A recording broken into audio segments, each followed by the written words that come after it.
Yeah, I think that's definitely vital to, yeah, especially where we live at. That, like you said, Oh you yeah, come through with the knowledge you got on trading, absolutely, specifically day trading. absolutely, bro. The day trading changed everything for me. Specifically, yeah. You And know. then like I said, you just have your group of people. Like I come through with the metals. This is how much a piece of gold worth. This is how much an ounce of silver worth.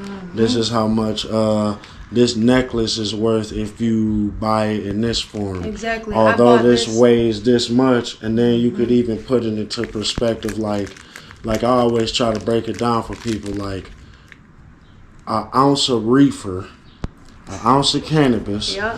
an ounce of marijuana, right? You Yep. buy that every day, right? So you got people out here who will spend, on average, for an eighth, which is 3.5 grams. Yep. You got people who gonna spend anywhere from $20 to $50. We'll say, I mean, obviously its price is more than that, but we gonna say on the average $20 to $50 for an eighth, 3.5 grams of something that you're gonna smoke, right? Yep. And then it's gonna be gone. But then you got people like us who are like me who will be like, or you can take that $20 to $50, buy you 1 ounce of silver, pure silver, which is a precious metal, no different than gold. It's just somebody says this is worth this much and this is worth this much, but they're both precious metals, right? Bingo. It's just somebody saying, no, the color of this metal is worth more than this metal. Yep. And that's the only reason that people don't buy into silver. And the only reason people really don't buy into gold, who are like where we come from, is because, where we come from. It's hard to come by money. Like nobody's spending gold is what you say, 2,400 an ounce right now. Yep. So like ain't nobody spending. Silver, damn near That's a used car, So Exactly. it's like that's how I look at it, like if you're gonna partake in things like, like I said, if you're gonna partake in cannabis, herb, weed, whatever you call it, you got to look at keeping it in perspective. Like, think how much you might smoke and it's just gone in the wind. Yep. And people quick to spend their money on that, but Quick to spend your money on some greens. but won't absolutely. You got to diversify, But when we telling you, you know what I'm saying, look, these metals are a hedge against inflation. They're an investment vehicle. I buy these things. I buy this jewelry because when I pass away, you can just leave kids money. But we see how kids spend money on V-Bucks and Roblox and this and that. So it's like you can die tomorrow and your kid have been burnt up $100,000 worth of policy in 4 or 5 years on just being a kid playing video games. Right, but that's that appreciated. Like that, a kid will burn $20,000 in a year on a video game. Easy. Fortnite skins, like think about it. Your kid can buy whatever. You die tomorrow, your kid can buy whatever video games they want, whatever shoes they want, whatever. You left the insurance policy, so you did that right. But you ain't leave no metal. So you didn't leave nothing behind that like your kid can look at and be like, man, my dad or my mom or my grandpa used to flip this. I wonder how they used to do that. They used to take this with no money or with low money, take it somewhere, liquidate it, and get more money. Mm-hmm. How did they do that? They figured out a legal way to really flip money. Like that's the whole. That's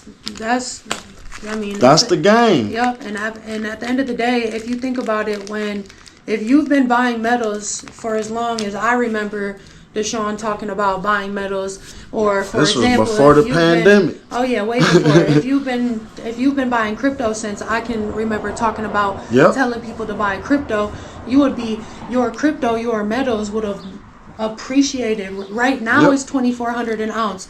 Right now Bitcoin's 70,000 for one Bitcoin. But we've been telling y'all to buy these things when they were down here. But at the end of the day, you can't convince nobody, or you can only You can't convince nobody or, you know, tell nobody where to put y'all money, but we just trying to show y'all, you know, like, we playing the game, like, with the crypto and the stock and all those things. You can put your kids as beneficiaries on these things, and when you die, your kids will still be taken care of. So, like, that's the game I'm trying to play, is like making sure beyond paper, beyond dollar bill, what do you have? You know, we talk about land. Land is cool, but everybody can't obtain land. Everybody don't know how. But everybody can go out to a coin shop and get them some coins. Everybody can go to a jewelry store or a cheap bargain store and find them a silver necklace that's on sale for like $5 and flip that thing for 20, 25, 30. It's possible. You just got to elevate your game and listen to people who, you know, might do these things on a day-to-day basis. You know. Maybe. This is not financial advice. This is just what if. What's worked for you, bro? It's just, What's you know. for you speaking from experience. You know, this is just what if, you know, you chose to just one day when silver was, you know, $14, $15 an ounce. Now it's at what we talked about? 28 to 30, right? 28 to 30. Or during the pandemic, silver was very low and it spiked up to like 34, 35, almost 40, I think, during the pandemic. And like I said, this is passive. Like, yeah, if you can afford gold, then this conversation ain't for you. If you can go out and afford to just spend $2,400 on an ounce of gold, this conversation obviously is not for you. But if you're someone like we said, who's just trying to, you know, leave something for your people, come up, you know, but not one of them overnight come ups. This one of them things you gonna end up looking up in 10 years, and you gonna have 40 pounds of silver jewelry alone. You gonna have 100 ounces of silver stacked. You gonna have 10 ounces of gold stacked over 10, 15 years. And when you look at that in the scope of things, the broad spectrum, that's a small fortune. Yep. So really what you're describing is called dollar cost averaging. Okay. And DCA, it's exactly, bro, that's how people get rich. That's what it is. So you gain compound interest on stuff like that because it's appreciating. So you started buying it when he said, and you continue buying it over all these years, you getting all these different prices of you buying silver at, like you said, if you look at this, it went up to almost $50 an ounce, and right now it's at 28, another high. Yep. You know, but it was as low as $8, $12.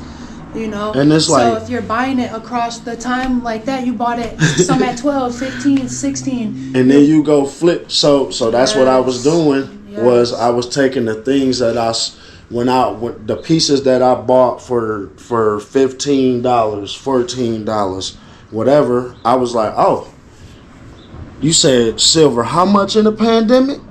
38, 35. I paid 14, 15. Bingo, yeah. Let me run over here to the and then with metals you get paid a premium. Right. So it's like the finder's fee. So not only do you get paid, but you pay extra. Same with the dealer. So if I go to the dealer and spot price is $27.45, you're gonna pay usually between a $3 and a $5 premium to the dealer for being there to supply the metals. Absolutely. He's the person that did his due diligence. Brought everything here, and you're coming there, so that's the game too. It's like made it easy for you to get made this it metal. easy for you. Yeah, you ain't got to go online and order from government.com and have them tracking every piece of metal you buy. Absolutely. How much is in your safe? I don't know. Right. Nobody knows. But the government knows if you're buying off JM Bullion, if you're buying off Atmex, you know, if you're buying off what else is out there? You know, them sites, Absolutely. So I like to go to the coin guys. Usually they're willing to cut you a deal for pieces, etc. Exactly. But yeah, more talks coming soon. We're going to leave y'all with that, and that's it. That was too much sauce.